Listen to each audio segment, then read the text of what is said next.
Assalamualaikum warahmatullahi wabarakatuh. Pergi ke sawah, nyebur ke kali. Sambil berenang, baca sholawat. Pagi ini cerah sekali. Sambut hari dengan penuh semangat. Ya.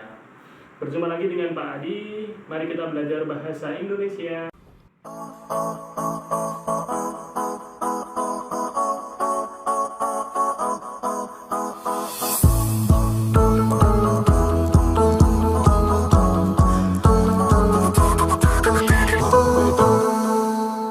Minggu lalu kita sudah belajar tentang teks surat lamaran pekerjaan. Bagaimana? Sudah paham? Semoga semuanya sudah memahaminya dengan baik. Kali ini untuk 4 minggu ke depan kita akan belajar tentang teks cerita sejarah. Nah, coba kita perhatikan.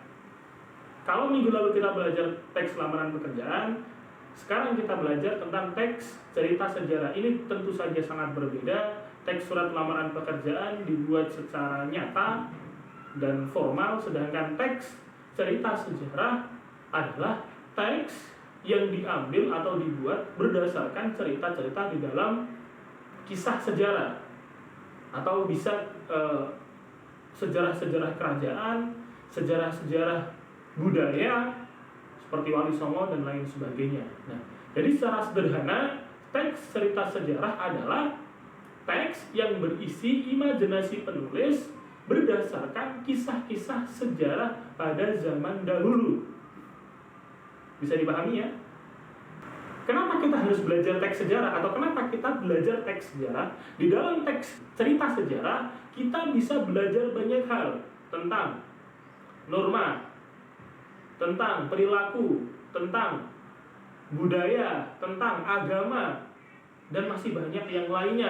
Nah, kita harus memahami bahwa terdapat perbedaan antara teks cerita sejarah dan teks sejarah.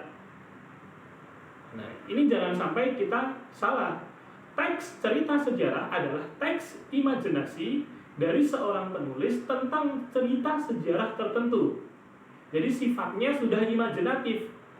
Ceritanya memang bisa jadi sama, tapi ada tambahan-tambahan sehingga cerita itu terlihat lebih menarik untuk dibaca atau dilihat. Misalnya kalau kita lihat ada film-film yang diambil dari cerita sejarah, film kemerdekaan, atau novel-novel yang diambil dari cerita sejarah.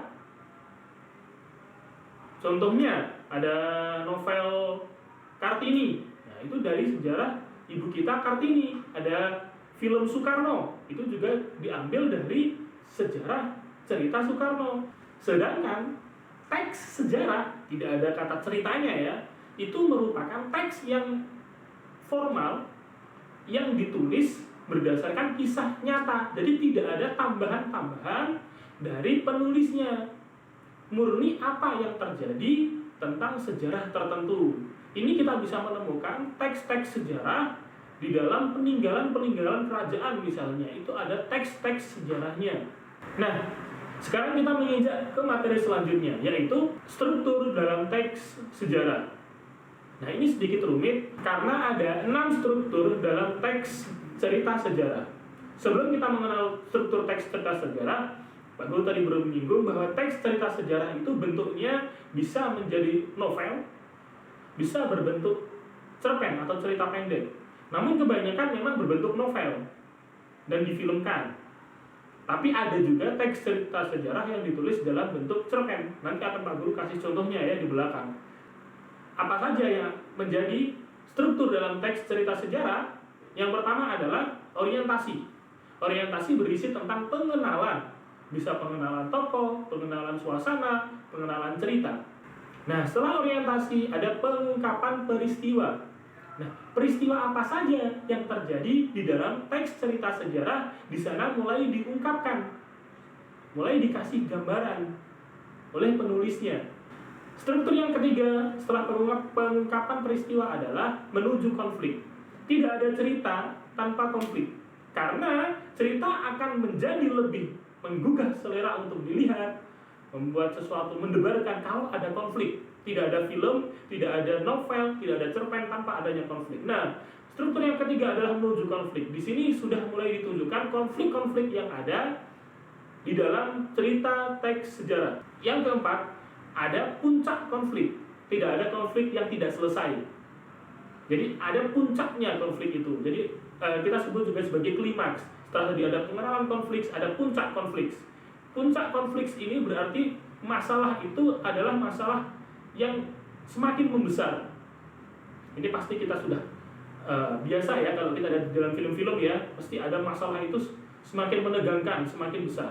Setelah ada konflik dari pengenalan sampai puncaknya, maka ada penyelesaian.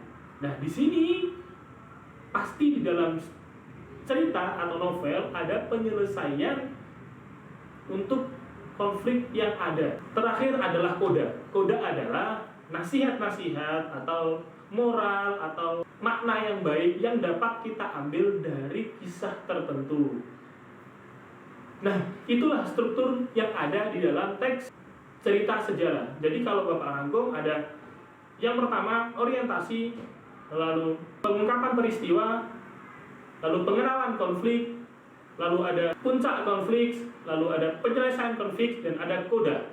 Nah, itu struktur dalam teks. Nah, setelah ini Bapak akan memberikan sedikit contoh beberapa buku dan beberapa kutipan-kutipan dalam teks cerita sejarah. Nah, itu dia materi kita tentang perkenalan teks cerita sejarah. Semoga kalian bisa memahaminya. Jika ada yang masih perlu ditanyakan, silahkan ditanyakan ke Pak Guru secara langsung. Terima kasih. Assalamualaikum.